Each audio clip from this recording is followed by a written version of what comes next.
Hey there! Every month, Annie has a call with our Path 365 members and answers their questions. She tackles a wide range of topics from what to do with big emotions, what kinds of tips and advice she has for addressing difficult situations, how to deal with cravings, and so much more. Listen in as she does some real life coaching for our Path members.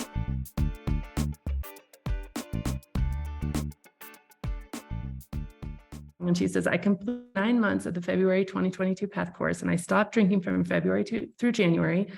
Yay.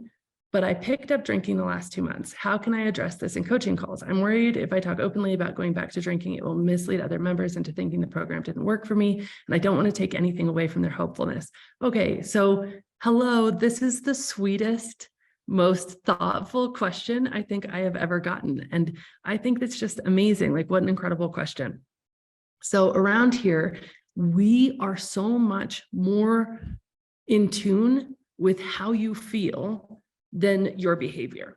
So it is not like somewhere where if you slip, or if you have a data point, or if you have months and months of data points, that's ever going to be judged or looked at negatively.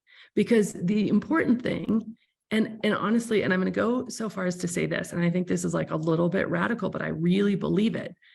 I care so much more that you feel peaceful than if you're drinking or not drinking, and whatever that ends up being for you. So I'm going to say it this way. If you are not drinking and yet miserable and stuck in the feelings of I'm missing out, I feel deprived, I don't feel like I can socialize with my friends, I feel outside of things, and you're white knuckling it, that for me is a failure. Like that's not what we're trying to get to. And in my own journey, I felt so strongly that if that was my option, to do what I'd done every single time I'd taken a break from alcohol, feel like I was missing out, feel like I was outside of everything, feel like, life was just kind of flat and dull, feel like the number one thing that was important to me in my life was I was not letting myself do it. I was basically on an alcohol diet. If that was the choice between living like that or drinking, I was going to choose drinking. Now, in the path, there's a totally radically different choice and different way. So when we actually focus on our emotion and how we're feeling, then we're able to like rewire our brain and our subconscious, and our behavior takes care of itself. Here's the reality. You as a human being can be totally and completely trusted with your own behavior from a place of wanting or not wanting.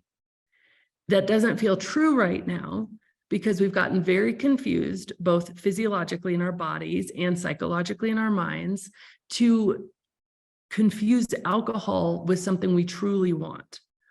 But when we take away that pressure, when we awaken self-compassion, when we go into the pause, if you're in the beginning of the path and you're learning about the pause, when we stop trying to stop, when we actually look at and deconstruct all of the stories, all of the crap, all of the narrative that we've told ourselves, and when we take all that away, and when you are met with just you and what really is right for you, your want and your desire, they will come back in line.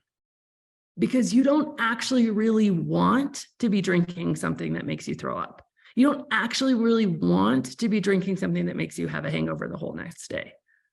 And so what you're caught up in now is wanting to do something that you don't really want, and it creates all of this internal pain and all of this cognitive dissonance. And so the question was, back to the question, like, I'm worried because I was alcohol free for months, and it was amazing. And then I picked back up the drinking. And so I'm worried because I don't want to like give any sense of like the program not working, or me not, I don't want to take any hope away from the group. Or I'm just going to tell you that it wouldn't, because we so radically understand that everything is a journey. And it's in imagining or feeling like we have to hide what's true for us that we create more blame and more shame.